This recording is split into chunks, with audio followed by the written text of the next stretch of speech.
Good morning, everyone. This is Jeffe Kennedy, author of Epic Fantasy Romance. I'm here with my first cup of coffee. Delicious.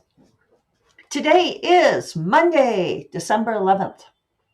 If you were on video, you will see that I got out the candy cane mug, which is piled high with foam. Got a little extra foamy today. And now we have a kitten incursion. Killian is in my office with me. So yeah, holidays are in full swing in our household. I spent a lot of the weekend doing holiday things, decorating, got the Christmas tree up. Not finished decorating, but I'll get it all done today. Got the outside lights up. So we're nearly there on that part. And I've had I feel like it's strong to call it an epiphany. It's not like I suddenly understand scrambled eggs. Longtime listeners will get that joke. But I was talking with actually my friend Megan, because she went to yoga with me on Saturday morning, which kicked both of our asses. Oh, it was good though. It was very good. But boy, lots of twistiness. Somebody in the class, because she always asks at the beginning if there's like anything that anyone wants in particular, and someone at the beginning said that they wanted to warm up their core, and the rest of us are like, no, don't use the core word, don't use the C word with Melissa, because tell you what, when Melissa decides to work your core, it's you know it done been worked. I know it's good for me, and I feel good afterwards, but some of it was hard. It was hard, you guys, you people. So anyway, my quasi-epiphany, we could probably just go with the basic. I had a realization. I have not yet finished my revision of Onira, but I feel like it's going very well, and I'm on page 241 of 355. I have added almost 6,000 words at this point. And so I've got a little over 100 words to go. If you're doing the math at home, hi Kev, 114 pages to go. But it's slightly more than that because I keep adding. So, like that upper page limit increases. So I'm going to spend the rest of this week on the revision. I may finish before Friday. We will see. But, and then the following week we travel for Christmas. So I have made and longtime listeners will know that this is kind of a big deal for me, the rather dramatic and liberating decision to not pick up the next project yet. I'm making Home Alone face. My next thing is to start writing Amethyst Run, and I don't really want to start writing it and then stop for Christmas. And I don't really want to be working on it there because I have time. I don't need to. So the reason that I mentioned my conversation with Megan was she was asking me what I was working on, and I told her that I was really trying to slow down on stuff and not be so pressed. So, and it's something I really have to keep in mind because you all know that I track my word count very closely. I track, weekly, monthly, annual, and this year will officially be my lowest word count year since I started tracking by a significant amount. Let's see, right now it is looking like I have to see past the cat in front of my monitor. I don't know. Maybe 15,000 words this month. I kind of doubt that I will, but last year was my lowest year since I started tracking, and that was at almost 357,000 words. And this year, right now I'm standing a little shy of 330,000 words. So it's still a lot of words. I acknowledge that it's good. My very highest word count year, since we're playing this game, was 564,847, almost 565. And that was hard on me. I kind of burned out. So it's one of those things where I look at these metrics and look at the fact that this will be my lowest word count year ever, and being kind of zen about that, right? Because I have to remember that I really did make a decision to not push so hard. And so now that I have the big book deal, which has kind of stabilized some of the finances, um, yeah, I just don't need to be pushing all the time. And I know that that's in my nature, and I enjoy achieving. I think that's one of my 5 Clifton strengths. But yeah, it's good for me to back off on that too. And so once I finish this revision, I'm not going to pick up something else. I am going to catch up on business. I really need to do that. And I would love to have all of my business decks cleared for the new year. So I'm kind of excited about that idea. I am also going to go to filing my taxes quarterly. So, um, yeah, so that means I had gotten in this pattern of filing in October, but I'm going to go ahead and file in January so that I can have a little bit more granular approach to the taxes. A lot of authors end up doing this. It's one way to handle the fact that you don't have a predictable income, because like they ask you stuff like, do you think you'll make as much money this year as you made last year? And it's like, I have no effing clue. I would like to make more, but you don't have that monthly salary. You don't have any predictable numbers. Even the expenses aren't entirely predictable, because if you're self-publishing, if you just end up doing one book more or one book less, that can really change your investment. So, yeah, I'm officially joining the ranks of those filing taxes quarterly. Talked with my accountant about it. So I'm going to pull my taxes together for the year. And then I'm going to start in on Amethyst Run on December 27th. I went ahead and put it into the spreadsheet, and I feel awesome about that. I'm kind of excited to have a little break, and I might do some things like bake cookies and maybe read some books, hang out. So the main thing I wanted to talk to you about today, other than my random discussions of, well, I guess that was on topic, wasn't it? I'm really amused by, this is tangential, but I'm amused by some of my friends, and you know who you are, who listen to my podcast, like the one on Friday where I was sharing industry gossip, and then message me directly and say, okay, tell me everything. Who was this? It makes me smile. So one thing I've been mulling over, and I had a long conversation with the delightful Grace Draven yesterday. I'm enunciating that because transcript always gets the last name wrong. We'll see if this does better. About this theory that I've been mulling.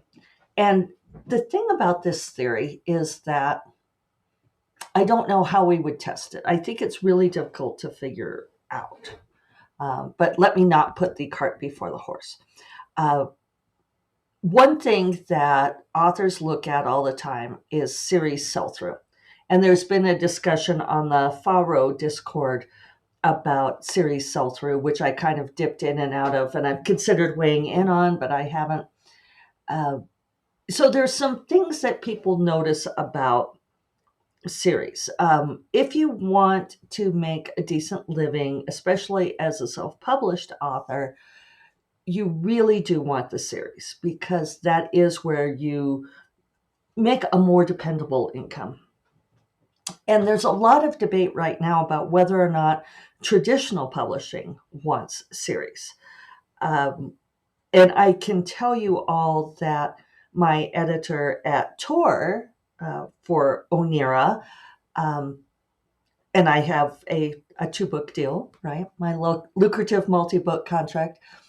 But she has told me that the second book, that she would prefer it if it's not a direct sequel to the first book, because she said when you do that, the success of the second book is tied to the success of the first, which I think is true.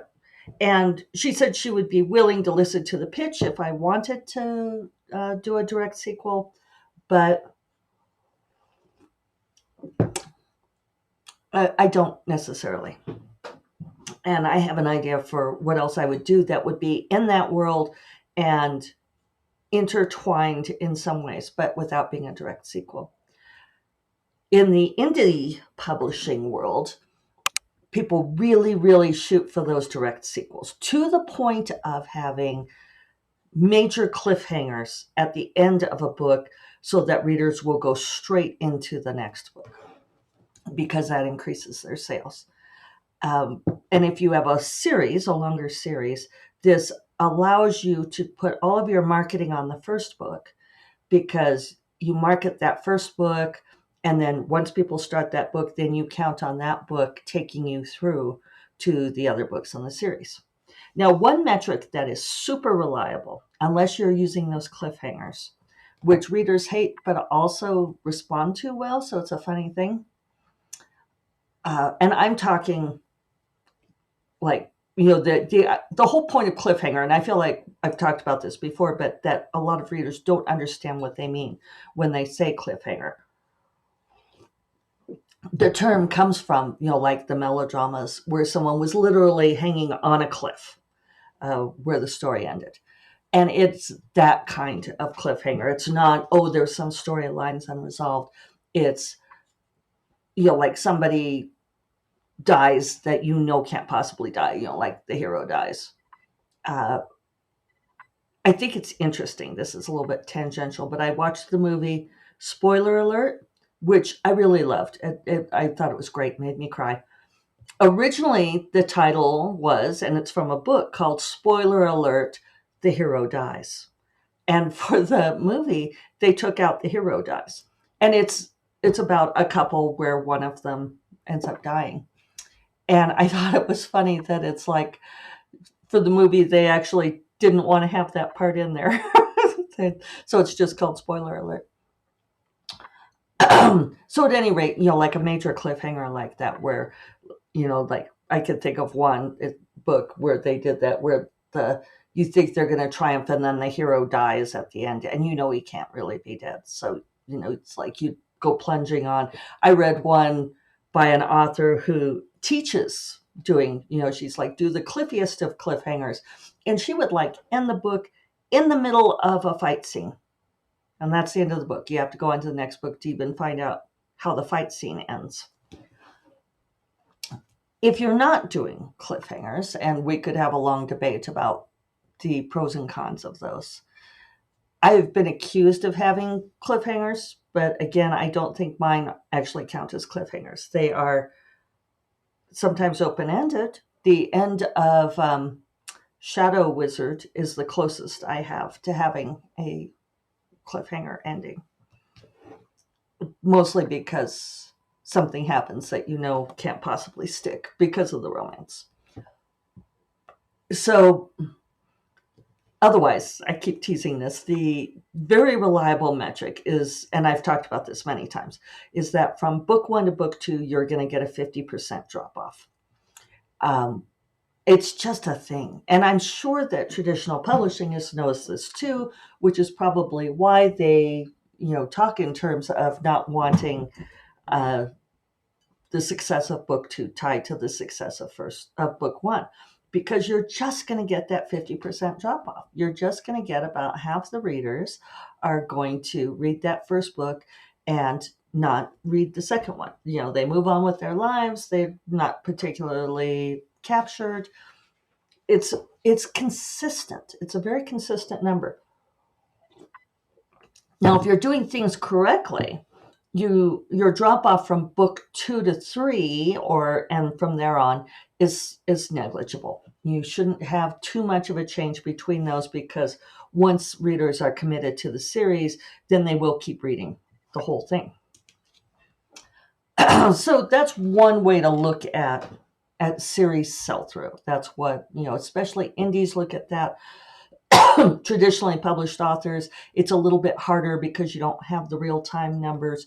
You can look at it historically, but for indies, the question they've been debating on the Faro channel is, when do you stop writing the series? Like, at what point is it no longer productive? And it's actually, there are so many great examples of series that went on longer than they should have.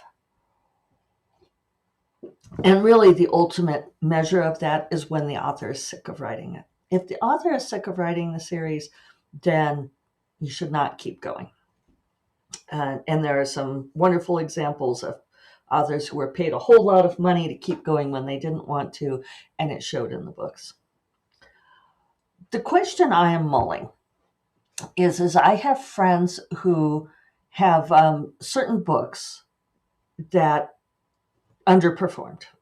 And you're always going to have certain series, certain trilogies or longer series or standalone books that for whatever reason do not perform. And Grace and I were talking about this. She was talking about how Radiance is her most popular book, far and away, and it's the one that people talk about and people say wonderful things about, but that she personally does not feel like is her strongest book. And what she feels like is her greatest achievement, her strongest book, does not sell well. Why, we don't know, but it is a thing. It's very often a creator, we'll stick with writer, that the book that they really think is their best, that they love the most, is not their bestseller, and often is their worst. Don't know why. But my point is that, so if you look at, like, this trilogy sells really well, and then the connecting trilogy tanks. Like, I know someone who felt like the next trilogy tanked. And I'm really wondering how much of that can be traced back to earlier books in the series. And we always struggle to measure ROI, return on investment. We always try to figure out, like, where we've done right and where we've done wrong. Like, why does this thing sell and this thing not? But when I look at reader behavior, and again, I would love someone who knows more about stats or tracking these things than I do to figure it out. But I think sometimes the failure, the drop down where we lose the readers is actually several books before the one that underperforms. I think that sometimes we misstep, sometimes we fail to meet expectations, and readers will give us, like, maybe one more book, a try, and then they move on with their lives.